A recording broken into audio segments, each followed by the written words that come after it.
Hello guys, welcome back. இன்னைக்கு நாம பார்க்க போறது ஐம் த ஃபேட்டட் வில்லியன் மான்வாவோட எபிசோட் 36ல இருந்து 38 வரைக்கும் தான். வழக்கம் போல விறுவிறுப்புக்கு பஞ்சமே இருக்காது. வாங்க லேட் பண்ணாம ஸ்ட்ரைட்டா வீடியோக்குள்ள போலாமா? Let's go. நம்ம சியானியார் காசு இல்லாம அங்க தனியா நின்னுட்டு இருக்கும்போது அந்த ஊரை சேர்ந்த ஒரு லோக்கல் யங் மாஸ்டர் அவளை வழிமறித்து வம்பு பண்றான். சியானியார் அவனை கண்டு கொள்ளாம விலகி போக நினைச்சாலும் அவன் அவளை விடாம ரொம்ப தொந்தரவு செய்றான். அப்போ நடக்குது பாருங்க ஒரு சம்பவம். வானத்திலிருந்து ஒரு பெரிய டிராகன் மேல உட்கார்ந்துகிட்டு செம மாசாக என்ட்ரி கொடுக்கறான் நம்ம தலைவன் கூச்சாங்கே. கைஸ், யாஞ்சி முன்னாடியே சியானியர் இங்க தான் இருக்கான்னு நம்ம தலைவன் கிட்ட இன்ஃபார்ம் பண்ணிட்டா. இதற்கிடையில இந்த முட்டாள் யங் மாஸ்டர் என்ன பண்றான்னா, சியானியரை பிடிச்சு கட்டி போட தன் ஆட்களுக்கு ஆர்டர் போடுறான். எப்பா, நம்ம கூச்சாங்கே அங்க இருக்கும்போது அவளை யாராவது தொட முடியுமா? அந்த யங் மாஸ்டர் கூச்சாங்கேவை பார்த்து, நீ என்ன செய்ய பார்க்கிறாய் அப்படின்னு கோபமாக கேக்குறான். ஆனா கூச்சாங்கே அவனை கண்டு கொள்ளவே இல்ல. நேரா பார்த்து, எப்படி இருக்கிறாய் அப்படின்னு தன் தங்கை சியானியரை பார்த்து கேக்குறான். ஆனா அந்த முட்டாள் யங் மாஸ்டர் கூச்சாங்கே தன்னை தான் கேக்குறான்னு தப்பா நினைச்சுக்கிட்டு அவனை ரொம்ப ஆசையா கட்டி பிடிக்க போறான். அடே லூசு, உனக்கு முடிவு கட்டதான் அவன் வந்திருக்கான். கூச்சாங்கே அவனை அப்படியே அசால்ட்டா தவிர்த்து விட்டு நேரா சியானியர் கிட்ட போறான். அவ தோல்ல உட்கார்ந்திருந்த அவளோட செல்ல பிராணிய ஒரே அடியா அடிச்சு தூக்கி எரிஞ்சு விட்டு, ரொம்ப நாளாச்சு, நீ ரொம்ப அழகாகவும் உயரமாகவும் வளர்ந்து விட்டாய் அப்படின்னு ஒரு நக்கலான அக்கறையோட தங்கை கிட்ட சொல்றான். இத பார்த்து கடுப்பான அந்த யங் மாஸ்டர் மறுபடியும் கத்த ஆரம்பிக்கிறான். நம்ம கூச்சாங்கேக்கு வருது பாருங்க கோபம். பலார்னு ஓங்கி அவன் கண்ணத்துல ஓங்கி ஒரு அற விடுறான். அவன் அப்படியே காத்துல பறந்து போய் எங்கேயோ தூரத்துல விழுகிறான்.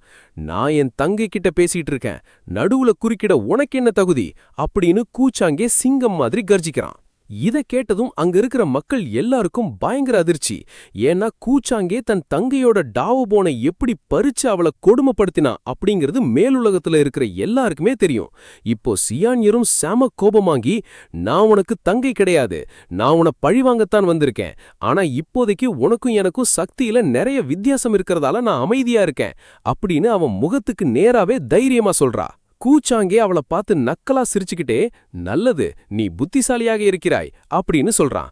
அப்போ அந்த யங் மாஸ்டர் மறுபடியும் எந்திரிச்சு வந்து, என் குடும்பம் இவ்ளோ பெரிய குடும்பம், என்னையே அவமானப்படுத்துகிறாயா அப்படின்னு கத்துறான். இப்போ கூச்சாங்கே சொல்றாரு பாருங்க ஒரு மாஸ் டயலாகு. என் தங்கையை துன்புறுத்த இந்த உலகத்துல எனக்கு மட்டும்தான் உரிமை இருக்கு. நீ அவளை தொந்தரவு செய்ததற்கான தண்டனையாக உன் உயிரை கொடுக்க வேண்டும் அப்படின்னு சொல்லிட்டு ரொம்ப சாதாரணமாக தன் விரலை ஸ்னாப் பண்றான். அவ்வளவுதான், அந்த யங் மாஸ்டரோட பாதி உடம்பு அப்படியே காற்றில் பிளந்து சுக்குநூறா மறைஞ்சு போகுது. அதே சமயத்துல கூச்சாங்கேயோட டிராகன் அவனோட 2 காடுகளையும் அப்படியே காலால் மிதித்துக் கொள்கிறது. ஆனா அந்த யங் மாஸ்டர் அவ்வளவு சீக்கிரம் செத்து போயிடல நண்பா. அவன் ஒரு கில்லாடி. ஒரு ஸ்பெஷல் வித்தையை பயன்படுத்தி தன்கிட்ட இருந்த ஒரு மாய நாணயத்தை உடைச்சு தன் ஆத்மாவை மட்டும் தப்பிக்க வச்சு அங்கிருந்து ஓடிடுறான். இத பார்த்த யாஞ்சி, இவனை இப்படி தப்பிக்க விடலாமா, இப்பவே முடிச்சிடலாமே அப்படின்னு கூசாங்கே கிட்ட கேக்குறா. ஆனா நம்ம தலைவர் ரொம்ப கூலா, அவனால எனக்கு ஒரு முக்கியமான காரியம் ஆக வேண்டியிருக்கு, அதனாலதான் வேணும்னே அவனை தப்பிக்க விட்டேன் அப்படின்னு சொல்றான். பாத்தீங்களா, இங்கேயும் ஒரு மாஸ்டர் பிளான். இத பார்த்துட்டு இருந்த மத்த மக்கள் எல்லாம், இவ்வளவு சின்ன வயசுலயே கிங் ரெல்ம் லெவலுக்கு போன இவன மாதிரி ஒருத்தனை இந்த மேலுலகத்திலே பார்க்க முடியாது அப்படின்னு ஆச்சரியத்துல மிரண்டு போய் பேசுறாங்க. சியானியர் கூசாங்கேயிடம்தான் நன்றி சொல்ல மாட்டேன் என்று கராராக சொல்கிறாள். அதற்கு கூசாங்கே, உன்னை துன்புறுத்த எனக்கு மட்டும்தான் உரிமை இருக்கிறது என்று நக்கலாக பேசுகிறான்.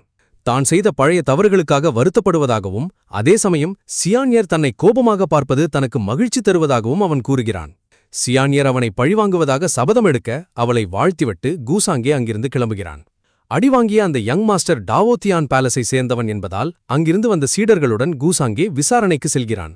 இதற்கிடையில் தப்பித்து சென்ற அந்த பையனின் அண்ணன் ஜின்சோ எதிர்காலத்தில் கூசாங்கேயை பழிவாங்குவதாக உறுதியேற்கிறான். பேலஸிற்கு சென்ற கூசாங்கேவிற்கு 9th ஹெவன்லி கிளானை சேர்ந்த யுமி தன்னை சந்திக்க விரும்புவதாக தகவல் கிடைக்கிறது. கூசாங்கேயின் தந்தை அவனை அந்த பேலஸின் அடுத்த வாரிசாக, அதாவது சக்சஸராக மாற்ற திட்டமிடுகிறார். ஆனா அங்க இருக்கிற லீசி போன்ற எல்டர்ஸ் அதுக்கு முட்டுக்கட்டை போட நினைக்கிறாங்க. டாவோத்தியான் பேலஸின் எல்டர் லீசி மேல கூசாங்கேக்கு ஒரு சந்தேகம் இருக்கு. அவருக்கு தன்னோட டீமனிக் ஹார்ட் ரகசியம் தெரிஞ்சிருக்குமோன்னு அவன் யோசிக்கிறான். அதே சமயம் லின் தியான் மற்றும் சுப்ரீம் மாஸ்டரோட சக்தியை உறிஞ்சின பிறகு சாங்கேயோட உடம்புக்குள்ள அந்த டீமனிக் பவர் ரொம்ப வேகமா வளர ஆரம்பிக்குது. அதனால தன்னோட உண்மையான சக்தி இப்போ எந்த லெவல்ல இருக்குன்னு செக் பண்ணாம முடிவு பண்றான். முதல்ல தன் அறையை சுற்றி ஒரு ரகசிய சீல் போடுறான். இதனால அவன் வெளிப்படுத்துற அந்த கருப்பு டீமனிக் எனர்ஜி வெளியே யாருக்கும் தெரியாது. இப்போ அவன் தன் இதயத்திலிருந்த சீலை மெதுவா எடுக்கிறான். அவ்வளவுதான் காய்ஸ், அங்க நடக்கிற அந்த மாற்றத்தை பாருங்க. முதல்ல அவன் ஃபால்ஸ் காட் நிலையை அடையிறான். அடுத்த சில நொடிகள்லயே அவனோட சக்தி இன்னும் அதிகமாகி ட்ரூ காட் நிலைக்கு போகுது. இத்தோட முடியல நண்பா, அவன் தன்னோட அந்த பயங்கரமான ஆயுதத்தை வெளியே எடுத்ததும் அவனோட பலம் விண்ணை தொடுது. அவன் இப்போ அதிகாரப்பூர்வமாக ஹெவன்லி காட் லெவலுக்கு வந்துட்டான்.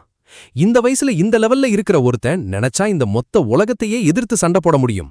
ஆனா நம்ம தலைவன் ஒரு ட்ரூ வில்லன் இல்லையா? அதனால எப்பவும் போல நிதானமா தன் அடுத்த மூவை யோசிக்கிறான். அப்பதான் கூசாங்கேயை பார்க்க யுமி வரா. இவ சாதாரண ஆள் இல்ல, ஒரு 9 வால் நரி இனம். அது மட்டும் இல்லாம கூசாங்கேயோட மிக விசுவாசமான வேலைக்காரி. ஆனா இவ எப்படி இவனுக்கு இப்படி கொத்தடிமையா ஆனான்னு ஒரு சின்ன ஃபிளாஷ்பேக் இருக்கு காய்ஸ். யுமி ஒரு காலத்துல கூசாங்கேயோட பதவியை பறிக்க நினைச்சு அவன் மேலேயே அட்டாக் பண்ணா. அப்ப நம்ம தலைவன் சும்மா விடுவானா? அவ உடம்புக்குள்ள ஹார்ட் டீமன் வார்ம் அப்படிங்கிற ஒரு பயங்கரமான மாய புழுவை விட்டுட்டான் தலைவன். இந்த புழுவோட வேலை என்ன தெரியுமா? ஒவ்வொரு 6 மாசத்துக்கும் யுமி உடம்புல கொடூரமான விஷத்தை பரப்பும். அந்த விஷத்துக்கு முறிவு மருந்து கூசாங்கே கிட்ட மட்டும்தான் இருக்கு. அந்த ஒரு மருந்துக்காகவே யுமி இப்போ அவனுக்கு பயந்து அடிமையா ரொம்ப உண்மையா இருக்கா. யுமி கடந்த 6 மாசமா கூசாங்கேக்காக ரகசியமா நிறைய பேரோட உடல்களையும் அவங்களோட எனர்ஜியும் சேகரிச்சுட்டு வந்திருக்கா. இத வச்சு கூசாங்கே தன்னோட டீமனிக் ஹார்ட் டெக்னிக் மூலமா அந்த எனர்ஜி எல்லாம் உறிஞ்சி இன்னும் பலசாலியாக போறான். இதற்கிடையில யுமிக்கு சாங்கே கிட்ட இன்னொரு முக்கியமான தகவலையும் சொல்றான். சியான்யர் தனக்கு ஆதரவு தேடி அந்த சீனியர் எல்டர் லீ ஷியை சந்திக்க போயிருக்கா அப்படிங்கிற விஷயத்த லீக் பண்றான். அங்க சீன் கட்டானா சியான்யர் ஒரு இடத்துல மீன் பிடிச்சுக்கிட்டு இருக்கிற எல்டர் லீ ஷி கிட்ட போய் நீங்கள் எதை பிடிக்க பார்க்கிறீர்கள் அப்படின்னு கேக்குறா. அதுக்கு அவரு ரொம்ப ஆழமா நான் ஒரு மனிதனை பிடிக்க பார்க்கிறேன் அப்படின்னு கூசாங்கேய அவனோட அரக்கத்தனத்தை மறைமுகமா குறிப்பிடுறாரு. பிறகு அவர் சியான்யர்கிட்ட நீ உன் அண்ணனை தோற்கடிச்சு உன்னிடமிருந்து பறிக்கப்பட்ட அந்த சக்தியை மீண்டும் பெற வந்திருக்கிறாயா அப்படின்னு கேக்குறாரு. அதுக்கு சியான்யர் ரொம்ப உறுதியா எனக்குள் இப்போ புதிய சக்தி உருவாகிடுச்சு, எனக்கு அவனிடமிருந்து எதுவும் வேண்டாம், இத்தனை வருஷமா நான் பட்ட கஷ்டத்துக்கு எனக்கு நியாயம் மட்டுமே கிடைக்கணும் அப்படின்னு மாசா சொல்றா. இதை கேட்ட எல்டர் லீ ஷி அவகிட்ட ஒரு உண்மையை உடைக்கிறாரு. கூசாங்கே தன்னுடைய அரக்க குணத்தை டெமானிக் நேச்சரை மறைக்க தான் உன்னுடைய சக்தியை திருடினான், ஆனா அவனால அதை நிரந்தரமா மறைக்க முடியாது அப்படின்னு சொல்றாரு. மேலும் சியான்யர் மேல தனக்கு நிறைய நம்பிக்கை இருப்பதாகவும் அவ தன்னோட சீடராக மாறணும்னா அந்த தகுதி அவளுக்கு இருக்குன்னு நிரூபிக்கணும் அப்படின்னு அவளுக்கு ஒரு சேலஞ்சையும் கொடுக்கறாரு. எல்டர் லீ ஷி தூரத்துல தெரிகிற ஒரு பிரம்மாண்டமான கோபுரத்தை காட்டி அதுக்கு ஹெவன்லி பாத் அப்படின்னு பேர் சொல்றாரு. இது சாதாரண கோபுரம் இல்ல நண்பா, இது ஒருத்தரோட திறமையை அளக்குற தராசு மாதிரி. அந்த பாதையில நீ எவ்வளவு தூரம் மேல போறியோ அவ்வளவு பவர்ஃபுல்லான ஆளுன்னு அர்த்தம். ஆனா இங்க தான் ஒரு ட்விஸ்ட்.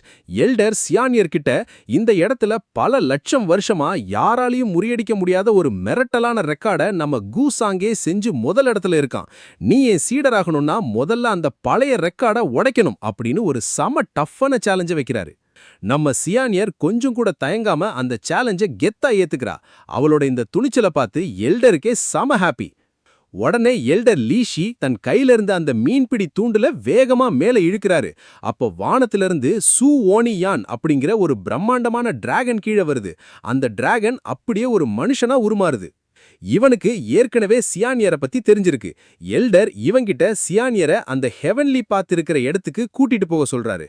ஆனா இந்த சூவோனியான் மனசுக்குள்ள ஒரு தந்திரமான கணக்க போடுறான். அவனோட குடும்பத்துக்கும் கூச்சாங்கியோட குடும்பத்துக்கும் காலங்காலமா ஏகப்பட்ட பகை. அதனால எதிரிக்கு எதிரி நண்பன் அப்படிங்கிற லாஜிக்ல சியான்யரை ஒரு பகடக்காயா யூஸ் பண்ணி கூச்சாங்கிய பழி வாங்கலாம் அப்படின்னு பிளான் பண்றான். அவளை கூட்டிட்டு போகும்போது வழியில கூச்சாங்கிக்கு எதிரா நிறைய விஷயங்களை சொல்லி சியான்யரை உசுப்பி விட பாக்குறான். ஆனா நம்ம சியான்யர் சும்மா இருப்பாளா? டேய், இது எனக்கும் கூச்சாங்கேக்கும் இடையில இருக்கிற ஃபேமிலி மேட்டர், இதுல நடுவுல வந்து நீ மூக்க நுழைக்க தேவையில்ல அப்படின்னு மூஞ்சில அடிச்ச மாதிரி ஒரு டயலாக் விடுறா. நம்ம கூட்டாளியா சேர்த்துப்பான்னு பார்த்தா இவ இப்படி பேசுறாளே அப்படின்னு சூவோனியான் அப்படியே ஆடி போயிட்டான். இவங்க 2 பேரும் இப்போ அந்த ரகசிய கோபுரத்துக்கு பக்கத்துல வந்துட்டாங்க. சியான்யர் அந்த ஹெவன்லி பாத் கோபுரத்துக்கிட்ட நிக்கிறப்போ அங்க நம்ம தலைவன் கூச்சாங்கே யுமியோட செம மாசா என்ட்ரி கொடுக்குறான். அவனை பார்த்ததுமே சியான்யருக்கு பழைய கோபமெல்லாம் ஒன்னா வருது. உடனே சண்டைக்கு வர்றா. ஆனா நம்ம கூச்சாங்கே ரொம்ப கூலா நான் என் தங்கையை பார்க்க வந்தேன், உனக்கென்ன இப்போ அப்படின்னு கேட்குறான். அப்போ அந்த சூவோனியா நடுவுல புகுந்து ஒரு பெரிய ஹீரோ மாதிரி காட்டிக்கிறதுக்காக இவ இப்போ ஒரு பெரிய சவால்ல இருக்கா, நீ இதை தடுக்க முடியாது அப்படின்னு பேசுறான். பாவம், யார்கிட்ட பேசுறோன்னு தெரியாம விளையாடுறான். நம்ம தலைவன் அவனை ஒரு மாதிரியா ஏளனமா பார்த்து இந்த இளைய தலைமுறை சண்டையில எல்டர்ஸ் வரமாட்டாங்கன்னு நினைச்சேன்.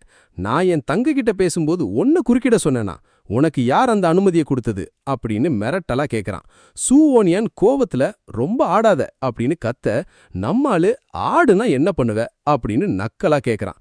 அங்க இருக்கிற மத்த சீடர்கள் எல்லாம் இன்னைக்கு ஒரு பெரிய சம்பவம் இருக்கு போலயே அப்படின்னு ஆச்சரியமா பாக்குறாங்க. கோபத்தின் உச்சிக்கே போன சூ ஓனியான் கூச்சாண்டியை அட்டாக் பண்றான். ஆனா நம்ம வில்லன் இருக்கானே ரொம்ப அசால்ட்டா அந்த தாக்குதலை தவிடுபொடி ஆக்குறான். என்ன தாக்க உனக்கு எவ்வளவு தைரியம் அப்படின்னு சொல்லிக்கிட்டே கூச்சாங்கே ஒரு மரண அடியை கொடுக்கறான். அந்த ஒரு அடியில சூ ஓனியானோட ட்ரெஸ் எல்லாம் கிழிஞ்சு அவன் அப்படியே காத்துல பறந்து போய் அங்க இருக்கிற ஒரு தூண்ல பலமா மோதுறான். இத பார்த்து அங்க இருக்கிற எல்லாரும் அப்படியே ஷாக் ஆகி நிக்கிறாங்க. என்னது, ஒரு ஜாம்பவான இவ்ளோ ஈஸியா வீழ்த்திட்டானே, இவன் கண்டிப்பா கிங் ஸ்டேஜ் லெவலுக்கு வந்துட்டான் அப்படின்னு மிரண்டு போய் பேசுறாங்க. இதோட இந்த எபிசோட் முடியுது காய்ஸ். கிங் ஸ்டேஜ் பவரோட கூச்சாங்கே அடுத்து என்ன செய்ய போறான்? சியானியர் அந்த கோபுரத்துல அவனோட பழைய சாதனையை முறியடிப்பாளா? இதெல்லாம் தெரிஞ்சுக்க தொடர்ந்து இணைந்திருங்க. இந்த வீடியோ உங்களுக்கு பிடிச்சிருந்தா மறக்காம அந்த லைக் பட்டனை தட்டிடுங்க. அப்படியே நம்ம சேனலுக்கு புதுசா வந்திருந்தா அந்த சப்ஸ்கிரைப் பட்டனை அழுத்திட்டு பக்கத்துல இருக்கிற பெல் ஐக்கனையும் தட்டி விடுங்க. அப்பதான் அடுத்தடுத்த விறுவிறுப்பான எபிசோட்ஸ் உங்களை தேடி வரும். சீக்கிரமே அடுத்த வீடியோல உங்களை சந்திக்கிறேன். அது வரைக்கும் டாடா பை பை.